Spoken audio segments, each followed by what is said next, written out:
What's going on, guys? Welcome back to the channel. Today I want to talk to you guys about trusting your intuition and trusting what you see as a CEO or even as a leader within anything that you do, right? And a leader can be a leader in a sports team. A leader can be the man of the family, maybe the wife, maybe the mother. It can be the CEO of a company. It can be the manager of a department. A CEO and the leader, they go hand in hand. Being a leader does not come with a title, right? It doesn't mean that you need to have some type of professional title. You can be a leader at any given moment, at any given point, even when you're with your friends. The reason why I want to say this is because you get to really trust yourself when you're making a decision as to why you should or should not make a decision, because there will always be people that will sway you, that will try to sway you a different direction based on their experience and based on their belief systems. Now look, just because you're trusting yourself, it doesn't mean that you're going to be 100% right most of the time. Like, you're just not. We are not perfect. But when you're coming from a place of conviction and you're coming from a place of belief and trusting yourself because of experience and intuition or whatever the case is, you need to go full throttle with that, because you have a way better chance of succeeding when you've made that decision as opposed to going in half-assed. That is one part of this whole conversation, right? Is that when you choose to go all in on something and you choose and make a decision, you have to go all in on it, because when you're going half-assed on it, you're only going to get half the results. When you choose and go all in within a certain decision of what you are doing, even if it is the wrong decision, here's what's key. Even if it's a wrong decision, because you have such high conviction and belief in what you chose, you will find a way to create a positive outcome from it, even if it ended up being the wrong decision, right? And then the question would then be, well, was it really wrong because you actually figured it out? It doesn't really matter. What matters is that you figured it out. As a leader of a department or as a leader of a family, like, you really get to believe that the decisions you're making are precise and are good for the whole, even if you might mess up. The reason why all this came up was because I'm in a situation right now. I'm in a legal situation. It's not quite legal, but it's legally related, where I had to make a decision that some people that were involved did not like my decision. To give you some context without really giving you guys too much, in the business that I'm in, I have multiple partners that help on the fulfillment end of the business. We have one specific partner that was not quite getting the results that we needed, right? They were doing the job. They were 100% doing the job. They were not doing the job. They just weren't quite getting the results that we wanted, right? We have an employee internally.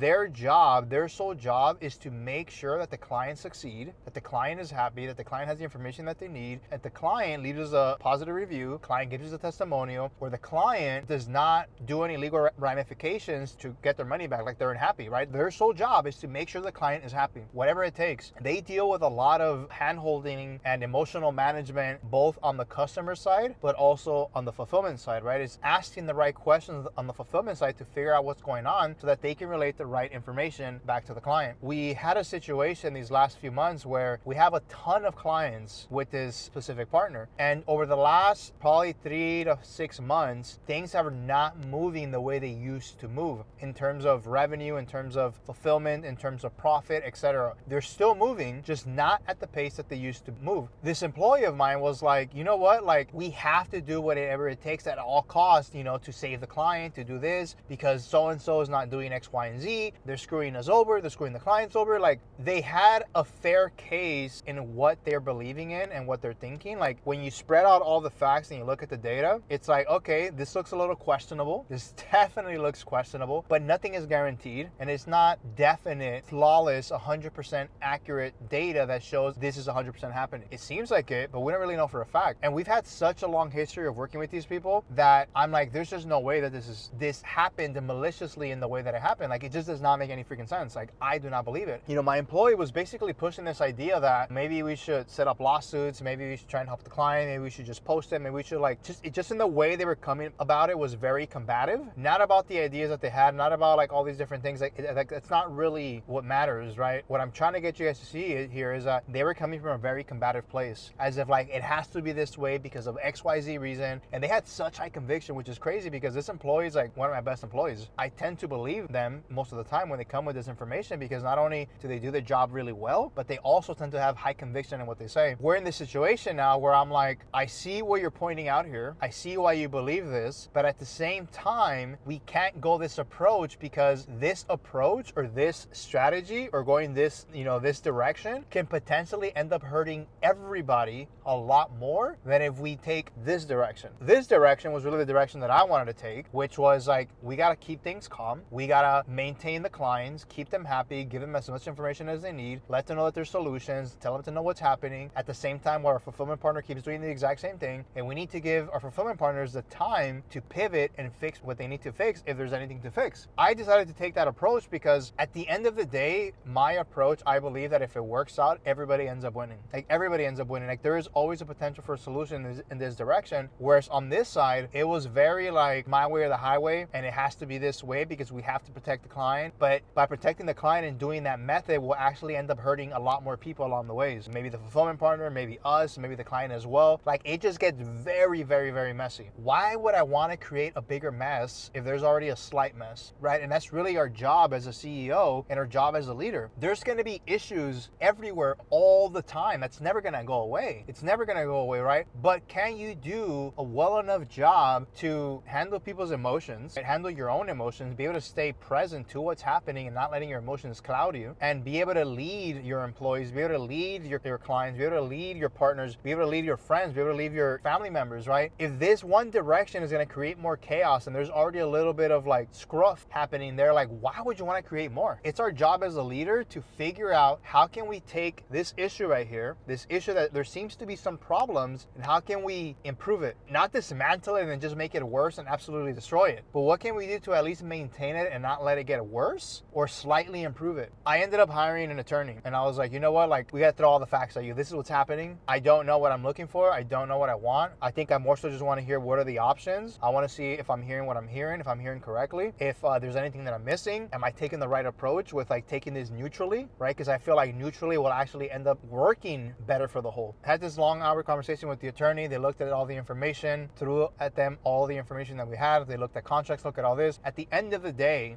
we could take this many different approaches, but to not get into the scrubs, into the details of it, the attorney kind of basically agreed with me. They were like, your best approach is to neutralize everything, like neutralize things so that it actually does not get worse for everybody. If this partner feels like they can actually deliver and that you were delivering, not that they're not delivering, right? But if they can deliver at the same level that they used to, then let them figure it out, which is exactly what I'm saying. Like let them figure it out because not only will it benefit them, it'll benefit the client, it'll also benefit us. It was a very interesting situation to be in because again, it just reminds me that we get to trust ourselves. We get to trust ourselves and our instinct as to what we are hearing and what we're listening to, because it might end up being, the right decision most of the time. And here's the thing, this other employee had that same conviction and the same belief. She trusted herself with what she's bringing. And so it's not that she's wrong. She's actually not wrong, right? But I think what she failed to miss was that although her information might be valid, it might not be the best solution. And that's what we get to look at as leaders and as management and as leader of a family, as a father, as if you are the man of of your family, if that is what you believe in, right? Or even if you're just a single mother that's leading your kids, right? We get to make the tough choices. And sometimes the tough choices that we make are going to be wrong. But most of the time, when we go based off our own intuition and our own experience and we trust ourselves because we've been here before and we know what's happening, it ends up being the right decision. That's what I want you guys to take out of this. And if you've ever experienced anything like this, where you've had to make the tough choices, let me know down in the comments below. Like I'd be super interested to know. And I'm sure other people would be like, wow, that's really crazy. This type of scenarios, how like you have to be able to distinguish like which path to take and what decision will plan out that'll be better for the whole. And at the end of the day, like that's always my main mission is like, how can I help more people? Which method, which strategy, which direction will help more people as opposed to crush more people? That's the decision we made today, and I'll catch you guys in the next video.